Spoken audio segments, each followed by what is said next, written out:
राधे राधे।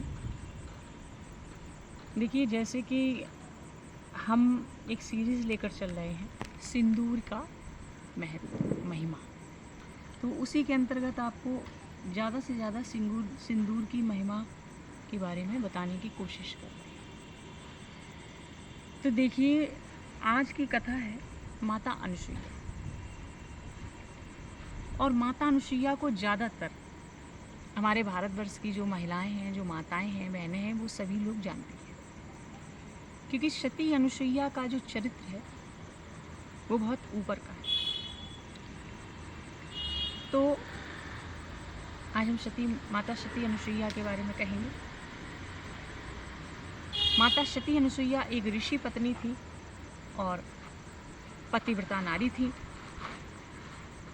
उनके मांग के सिंदूर में इतनी ऊर्जा थी, इतनी ताकत थी कि एक बार देवियों के कहने पर देवों ने जब उनकी परीक्षा ली ना, तो अपने सिंदूर के बल पर, अपने पतिव्रत धर्म के बल पर उन्होंने देवताओं को भी बच्चा बना लिया था।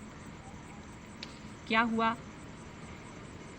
कि ब्रह्माणी, रुद्राणी और महेश्वरी, इन तीनों को एक अभिमान हुआ कि हमसे ज़्यादा तो कोई है ही नहीं, हम ही पतिव्रता हैं, हमारे ही सिंदूर में सबसे ज़्यादा ताकत है, हमारा ही सुहाग सबसे ज़्यादा बलवान है।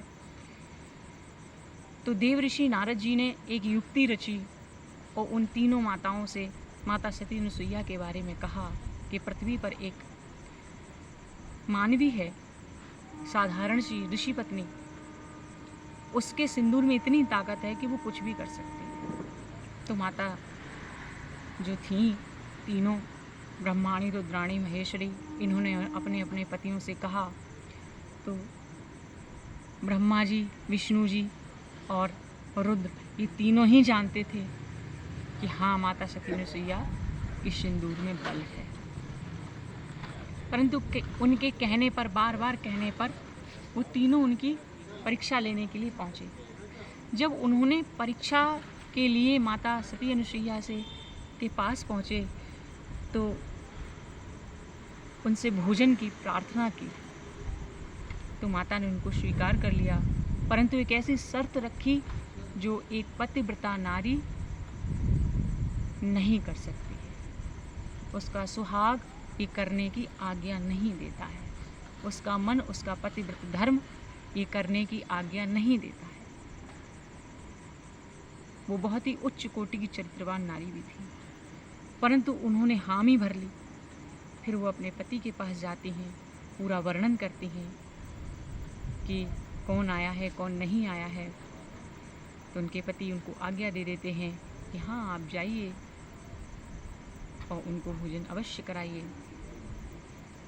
तो वो गईं दोबारा से उन तीनों के पास और उन्होंने अपने पतिव्रत धर्म के बल पर, अपने सुहाग के बल पर, सिंदूर के बल पर उन ब्रह्मा, विष्णु और रुद्र को एक शिशु बना लिया।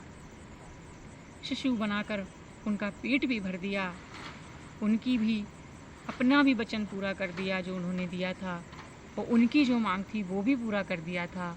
और यह और तो और अपने आंगन में एक झोला डाल के उन तीनों को अपना बच्चा, अपना शिशु बना के पालना झुला रही हैं। तभी तो हमारी माताएं एक गाना गाती हैं कि माता अनुसुईया ने डाल दियो पालना, तीन देव झूल रहे बन करके लालना।